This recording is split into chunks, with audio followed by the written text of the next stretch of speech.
Noticias en profundidad. Pauta de análisis en la 100.5. 8 de la mañana con 32 minutos, estamos de regreso aquí en Pauta de Análisis, momento de revisar la actualidad, sus miradas de lo que está pasando en Chile, con Rodrigo Villa, director del área política y sociedad civil de Libertad y Desarrollo, director del Centro de Educación Ciudadana de la Universidad San Sebastián. ¿Cómo está, Rodrigo? Muy buenos días. Muy bien, muchas gracias. Gracias Hola. por Qué bueno estar tenerlo aquí. por aquí. Y a la distancia tenemos a Carlos Ominami, a la distancia digo porque está más lejos, pero está ahí también, Carlos Ominami, presidente de Chile 21, que no sé dónde está, si quiere decirlo él. ¿Cómo está, Carlos? Buenos días. Buenos días, aquí participando de un seminario sobre los BRICS en Río de Janeiro. Bien. Muy contingente, muy contingente. En Río de Janeiro. En Río de Janeiro. Pero está En con Río de nosotros. Janeiro. Gracias. Llegué el martes de la noche y no he salido del hotel hasta hoy día. Ya, no he visto la playa. Miro la playa que está aquí al lado, pero la miro desde lejos. De lejos, ya, no te creemos, Oye, te creemos. son 8:33 de la mañana. Partamos por un tema que probablemente es la máxima preocupación. En la última semana nos hemos encontrado con, lo voy a poner así, aunque pueda parecer como una bolsa de muchas cosas, pero creo que hay que mirar la bolsa. La situación, ¿no es cierto?, de carabineros en Guara, en el norte. La situación de suboficiales del ejército trasladando droga desde el norte en un auto acondicionado, y que sabemos que no fue 1, ni 2, ni 3, 17 viajes, aunque no todos se supone con droga, pero esa es la situación. Y en el caso de la Fuerza Aérea, 5 personas que ya fueron formalizadas, ¿no es cierto?, el día martes por el Ministerio Público. Pero mi pregunta es, y esto unido al que fue liberado un presunto sicario. Entonces, para la ciudadanía es como que, ¿pero de qué estamos hablando? ¿Qué nos está pasando, Rodrigo Villa? Usted que fue subsecretario del Interior, que conoce estas temáticas. Bueno, desde ya hace mucho tiempo que el país viene diciendo que el crimen organizado existe en Chile, que primero nos usó como un país de tránsito para la droga, que después nos transformamos en consumidores y productores de algunos químicos para elaborar droga. Y cuando uno mira la bibliografía internacional y las experiencias de otros países latinoamericanos y europeos, se da cuenta, y este es un estudio que va a ser publicado en Libertad y Desarrollo luego, se da cuenta que los países cuando enfrentan estas situaciones se preparan, ¿ya? Y se preparan no como un elemento político diferenciador de gobierno-oposición, de Congreso-Parlamento, etcétera, sino como no solo cómo se persigue el crimen organizado, sino cómo las instituciones se fortalecen para evitar ser permeadas por el crimen organizado. Yo creo que ahí estamos al debe, en la segunda parte. Para eso existen instrumentos, existen estrategias, políticas y acciones específicas que son medibles, no son bla bla. Y de entre otras cosas, interesante saber que la nueva ley del Ministerio de Seguridad obliga al Estado a tener política de 6 años contra el crimen organizado y estrategias específicas. Me imagino que el Ministerio está trabajando porque es un ministerio nuevo. Entonces, ¿cómo lo enfrentan los países? Lo enfrentan asumiendo matrices de riesgo. Cada institución tiene vulnerabilidades. A lo mejor la vulnerabilidad del sistema judicial es cómo informa de una institución a otra. Estoy haciendo un supuesto. Si eso es así, porque estamos informando a través de métodos de hace 10, 20, 50 o 100 años atrás, papel, entonces tenemos que, en esa matriz de riesgo, identificar el problema y buscar cuál es la solución inmediata. Entonces eso se hace con procesos y se hace con personas, ¿verdad? Y eso yo creo que es lo que estamos al debe. No estamos mirando las vulnerabilidades. Y aquí quiero decir que es el principal articulador de estas acciones, que no son leyes, sino son protocolos, son procedimientos, etcétera, tienen que ser los ministros de Justicia, y el Ministerio de Justicia, el Ministerio de Seguridad en este caso, y el Ministerio de Defensa.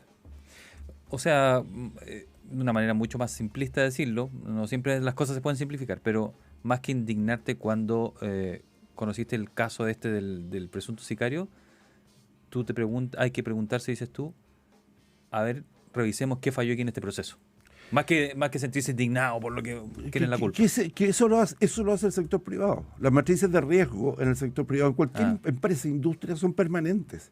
¿No es cierto? Claro, Porque no hay espacio para indignarse y quedarse ahí. Claro, es decir, la justicia tiene que proceder, eso estoy de acuerdo, pero la autoridad respectiva, institución Fuerzas Armadas, institución policial, tiene que buscar los procedimientos para mejora en esos temas.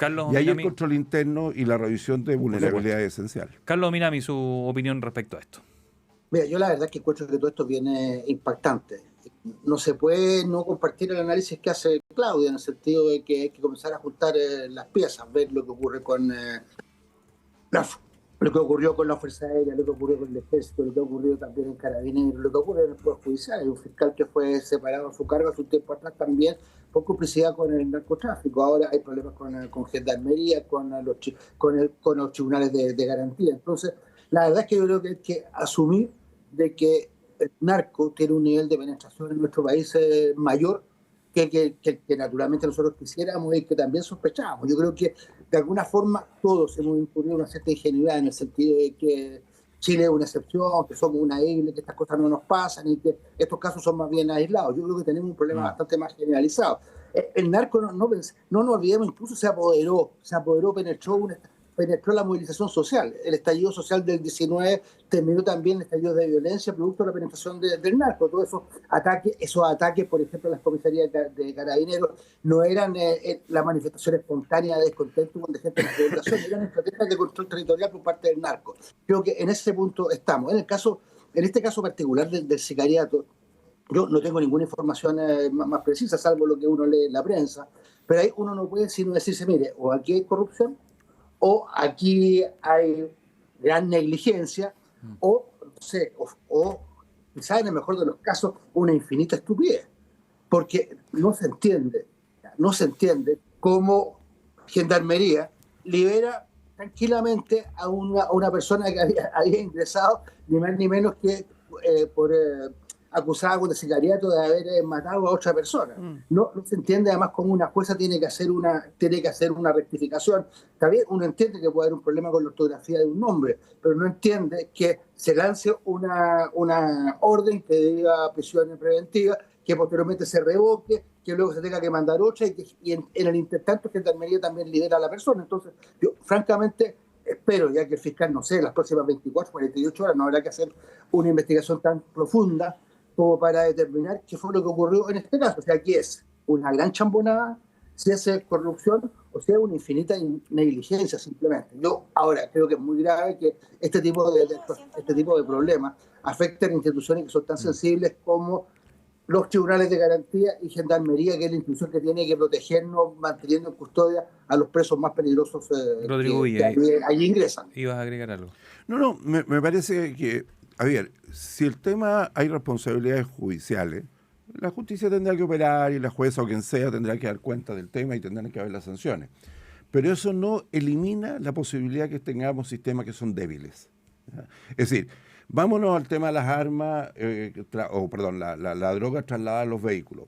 Hoy día, después de ya un mes y medio de que sucedió eso, ¿existen controles especiales para ingreso y salida de los recintos policiales y militares en el norte de Chile de todos los vehículos? Se supone que sí, ¿no? No sé, yo me pregunto. Es decir, que la ministra hablaba la otra vez de cuáles son. Si existían esos controles, hoy día fueron revisados y cumplen nuevos estándares, se está comprando tecnología para efectos de revisar con tecnología esos vehículos. Los densímetros son unos instrumentos que se usan para poder medir lo que hay dentro del vehículo, no tener que desarmar lo que no el vehículo. se ve. Claro. Entonces, la pregunta es que sí, se pueden producir esas vulnerabilidades, sabemos que eso genera, ¿no es cierto?, todo el revuelo y razonablemente genera un revuelo. Pero después de eso tenemos que tomar medidas. Entonces, por ejemplo, a las empresas privadas que usan químicos, que pueden ser usados esos químicos como precursores para la droga, les exigen ciertos protocolos de control. No solo lo compran muchas veces en el exterior, sino que lo ingresan a su sistema de producción y el Estado, el Ministerio del Interior, puede ir y controlar. Usted dice que compró 10, que está consumiendo 1, le quedan 9 en bodega, que no es lo que está en la bodega. ¿Me entiende? Entonces, Sí. eso es control. Eso el gerente de producción o el gerente respectivo de la empresa, estoy hablando de las grandes mineras, si no tiene ese control y no tiene esa matriz de riesgo, va a tener que asumir responsabilidades que incluso pueden ser penales. Entonces, lo mismo para el sistema público, impuestos internos, aduana, las Fuerzas Armadas, las instituciones, todas esas instituciones están hechas por seres humanos que son vulnerables y esas vulnerabilidades hay que agotarlas. Entonces, yo creo que esa es la principal misión de las próximas autoridades en Chile, porque yo creo que este gobierno ya no va a avanzar ni evolucionar en el tema, en materias concretas. Es decir, el próximo ministro de Seguridad Pública tendrá que dar cuenta de sus unidades que están bajo él, el ministro de ¿cómo se llama?, de Justicia, el ministro de Defensa, exactamente lo mismo. Pero que ¿quién se podría oponer a lo que estás diciendo, tú, Rodrigo? Pero si no hay que ponerse, Gerardo. Digo, no estar de acuerdo con Gerardo, eso es como Estado, ¿no? Pero Gerardo, Gerardo, es parte de la obligación de la autoridad.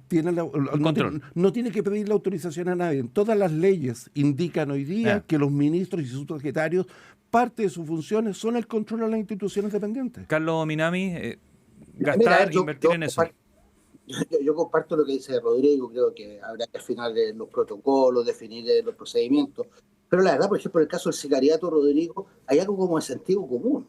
O sea, un muchacho que es un delincuente peligroso que mató a otra persona por encargo, que recibió probablemente plata, dicen 30 millones de pesos, por ejecutar a alguien, entra un día a la cárcel y es liberado a vista y paciencia de todo el mundo al día siguiente. Eso, yo no sé, creo que habrá que afinar los procedimientos, porque tiene algo que ver con el sentido común. Por supuesto. De cómo, por ejemplo, una vez hay una foto en el diario donde simplemente este señor le levantó la mano, el gendarme lo notificó, señor, usted está libre.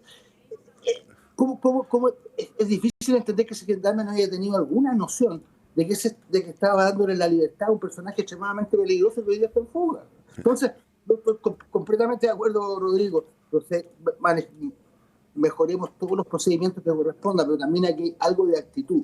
Hay algo, no sé, que tiene que ver o con la negligencia o con algo que sea más grave, de que también aquí hay una penetración del narcotráfico en los tribunales de garantía, en la gendarmería, que hacen que los delincuentes finalmente tengan libertades, tengan condiciones que les permiten fugarse y escapar de la acción judicial de una manera tan impune como escapó este joven. Carlos, tienes toda la razón. Si aquí el punto ahora es la pregunta. Yo creo que la pregunta es, ¿el cargo de la persona que lee es un cargo crítico o no? Yo creo que sí, se demostró que era crítico. Como es crítico... No para el que está de turno, entonces, como es crítico, y hay muchos de ellos en todos los recintos penales, son más de 130 recintos penales en Chile, a lo menos hay 130 personas que cumplen la misma función. Si ese cargo es crítico, entonces definamos el protocolo. Y si el señor se sale del protocolo, señor, pague con cárcel. ¿Me entienden? ¿No? Entonces, pero esto es como casual, pasa, es anécdota. Carlos, no sé si viste también en las noticias que habían 2 personas esperando a este mucho afuera. Es lo que decía el fiscal. 2 y 2 son 4. Eso es lo que el fiscal Pastén decía. Entonces yo te digo, yo voy a que mejoremos a futuro. En este caso tendrá que determinarse si hay dolo o no hay dolo. Bueno, vamos a ir a otro tema, pero solo la pregunta que uno se hace, Rodrigo Villa, usted fue subsecretario del Interior. Este tema no empezó hace un año. Este tema, las advertencias sobre el ingreso del narcotráfico y el crimen organizado viene por lo menos hace 15. En 2010, ¿ya? 2011. Sí, exactamente. Y el tema de que necesitábamos instrucciones fuertes, se sabía. Que para poder avanzar en territorio, se sabía. Que para que el crimen organizado pueda operar, necesita inmiscuirse, infiltrar, se sabía. Todo se sabía. Y todavía no tenemos la ley de inteligencia. Todo se sabía. Y todavía no tenemos la pregunta es, ¿todo pasa por las leyes? No, porque entrevistábamos... todo lo que yo dije antes son procedimientos, no requieren ninguna ley. Lo único que falta es la ley de inteligencia. Y ahí, bueno, y ahí el tema de la pista del dinero también empieza a ser como otro tema. Eso es lo que quería decir Claudia. Claudia. O sea, porque aquí también el tema de las cantidades de dinero que maneja el narco es un tema muy importante, porque con esa cantidad de dinero la verdad sobornan a todo el mundo. Ahí estaba leyendo también el caso de un funcionario del ejército, entiendo, que se retiró porque simplemente encontró que el empleo en el marco del narcotráfico era mucho más rentable que servir en las Fuerzas Armadas del país. Cuando uno ve estos jóvenes, por ejemplo, que declaran, dicen, mira, la verdad yo sé que yo me voy a ir preso, a mí me van a matar en algún momento, pero voy a tener 2-3 años pasando los 80. Claro, vivir al límite, claro. Y eso porque el negocio permite financiar ese tipo de comportamiento. Entonces yo creo que aquí es fundamental seguir, como se ha dicho también, la ruta del dinero y ver cómo achicamos el negocio, que el narcotráfico tenga menos dinero para poder comprarse jueces, poder comprarse policía, para poder reclutar jóvenes y procurarle una vida que en otras condiciones no podrían tener. Carlos, que fuiste ministro de Economía, ¿y si eliminamos la UEF? Mira, o sea, eso es romper el termómetro. Eso es lo mismo que romper el termómetro. A mí me parece, sería estupendo que los precios no subieran, que todo estuviera congelado y que claro que la gente tuviera sus remuneraciones en pesos y que las cosas no subiera ni no existiera la UEF. La UEF es un mecanismo de resguardo al ahorro. Entonces, a los mismos que dicen no hay que defender a los consumidores por la UEF, no son esas mismas personas las que tienen, por ejemplo, su pequeño ahorro en UEF. Si la UEF se hace simplemente desaparecer, como decía Frafra en alguna época, lo que terminamos haciendo un tremendo daño al ahorro en el país. Ahora, no comparto una partido, no digo con total claridad. La verdad que me duele ver cómo está actuando la Cámara de Diputados en el último tiempo. Son 2 diputados socialistas los que lo impulsan.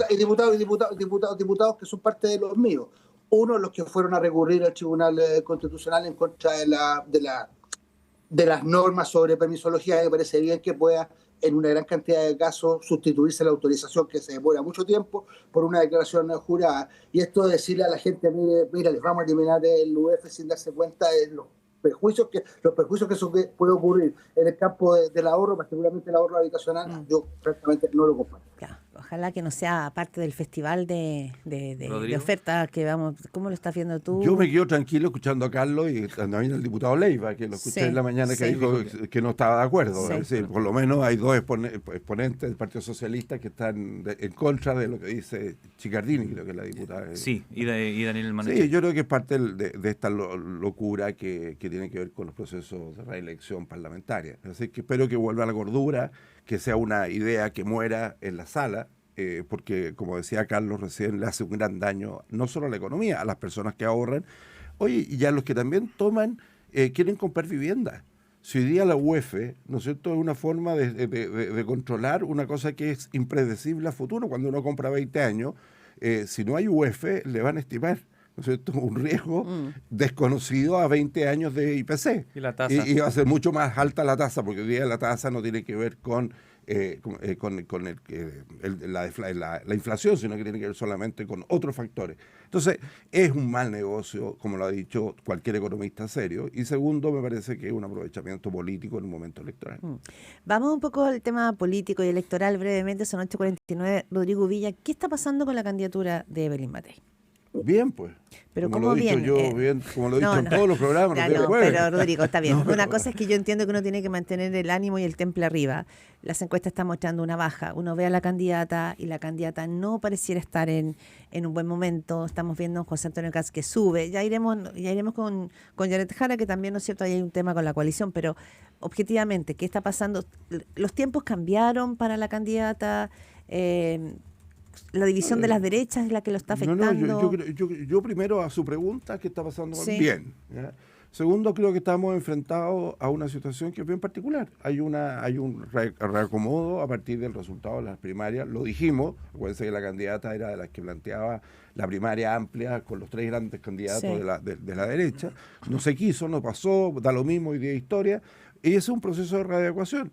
Yo creo que lo defino como eso. Ahora, hay un elemento adicional. La cantidad de fake news que han salido, y ha habido reportajes serios en los medios de comunicación, es increíble.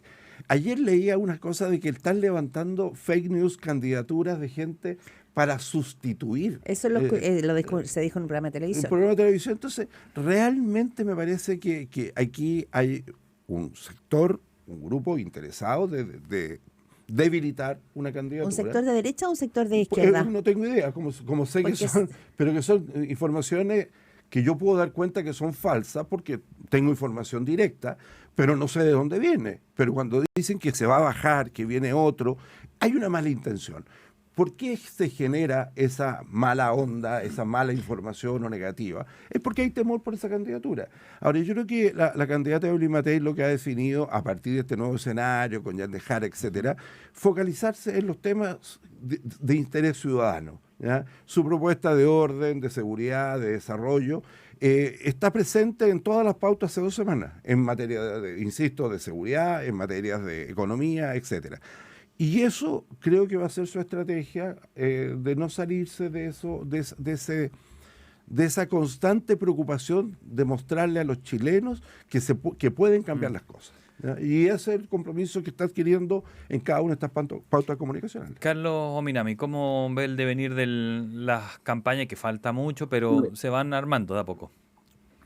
Mira, yo creo que falta mucho y creo que en verdad El dato, a mi juicio, más relevante de encuesta es la que entregó la encuesta, el dato que entregó la encuesta del CEP de hace algunas semanas atrás, que es una encuesta que tiene otras características respecto a las encuestas que estamos haciendo semanalmente, una encuesta presencial, y da un dato que es muy relevante: 47% de las personas no tienen una opción presidencial. Estamos hablando del 50% de la gente que no tiene una opción presidencial y que con toda seguridad cuando la tenga va a ser mucho más tardíamente. A mí se me hace que las campañas van a entrar en serio, después del 18 de septiembre. Y lo que es normal, tengamos poco menos de un mes y medio, 2 meses de campaña. Ahora, dicho eso, a mí me parece que hay como 3 cosas que son que están hoy día en la percepción, que pueden cambiar. Uno, el caso de Evelyn Matei. Yo creo que es una candidatura que está con problemas. Y yo, Rodrigo, te planteo un tema más de fondo. ¿No será que lo que está ocurriendo es que la propia derecha sociológica, la derecha cultural, está abandonando a Evelyn Matei porque finalmente le gusta más José Antonio Kast? Es la tendencia, es por lo demás. Escribió José Joaquín Brunner, escribió un muy buen texto hace algunos días atrás donde muestra esta tendencia de las derechas en el mundo, no solamente en Chile, a avanzar más, a seducirse con las tendencias autoritarias, con las soluciones fáciles, y desde ese punto de vista quizá el debilitamiento que se aprecia en la candidatura de Evelyn Matei, que yo lamento, tiene quizás que ver con cosas más profundas, con esta tendencia al autoritarismo propia de la derecha, y que tiende a favorecer un candidato como José Antonio Kast, que ha aprendido mucho y que es una especie de bulldozer que va avanzando. Creo que ese es un primer dato. Y segundo dato, respecto de Janet Jara, yo creo que aquí hay que decir 2 cosas. Ella estuvo una estupenda candidata por simpatía, por cercanía, por todas las cosas que se han dicho, pero yo creo que ella está calando en una cosa que es más profunda. Dentro de los distintos clivajes que hay en la sociedad chilena, pareciera ser que uno muy, muy importante es el clivaje entre pueblo y élite, entre los de arriba y los de abajo. Y ella, yo creo que sinceramente ha logrado calar en mucha gente, porque es la expresión misma de la meritocracia. Alguien que viene de Conchalí, alguien que estudió en un liceo pobre, que viene de una casa pobre y que es creíble en su biografía. Entonces, esto, yo creo que eso se sobrepone mucho a esto que es comunista. Yo creo que lo que finalmente está identificando es esta condición de venir de abajo. Ok, Carlos, mira, ya iremos, volvemos, pero la pregunta anterior que se preguntaba al señor Ominami y Rodrigo Villa, respecto de que... Le contesto con lo mismo que dijo del CEP, 50% sin tener posición. Los que tienen posición, Carlos, los que ya tienen posición son los más politizados, ¿me entiendes o no? Y eso me parece que pueden haber tomado opción por Kast cuando tenía un 10%, un 15%, hoy día, me da lo mismo. El punto es que, al igual como tú termines, y con eso uno con la segunda parte de la pregunta, del comentario de Carlos, cuando tú vas en la recta final ya no le hablas, ¿no es cierto?, a aquel electorado politizado. Y no vengo aquí a distinguir con los de derecha, los de centro, de izquierda, no. Todos son politizados eso. Tú le hablas al 10%, al 15% que no tiene posición. Estoy en una cosa en desacuerdo con Brunner, es que nosotros tuvimos un hecho sociológicamente relevante que fue el voto obligado hace 4 años atrás. Eso cambió y nos hace no comparables con muchos otros procesos europeos. ¿Por qué lo digo? Porque ese voto no obligado sabemos que actúa electoralmente de manera distinta que el voto obligado. Entonces, la sorpresa está ahí y me parece razonable que Jara diga voy a tener una estrategia de conquistar con mi lógica de que yo vengo de abajo y voy a empatizar en mi condición de origen social. Evelyn Matei tomó otra decisión. Va a intentar conquistar demostrando que ella es capaz de producir los cambios que se están ofreciendo. Bueno, vamos a ir siguiendo la pista de las campañas. Estamos recién partiendo. Carlos Ominami, gracias por contactarse desde Río de Janeiro. Ahora la playa, sí. Muchas gracias. El próximo programa lo hacemos allá. El próximo lo hacemos desde allá. Sí. Soy un trabajador. Soy un hijo del rigor. A 8:56. Rodrigo Villa también, muchas gracias por estar aquí. Y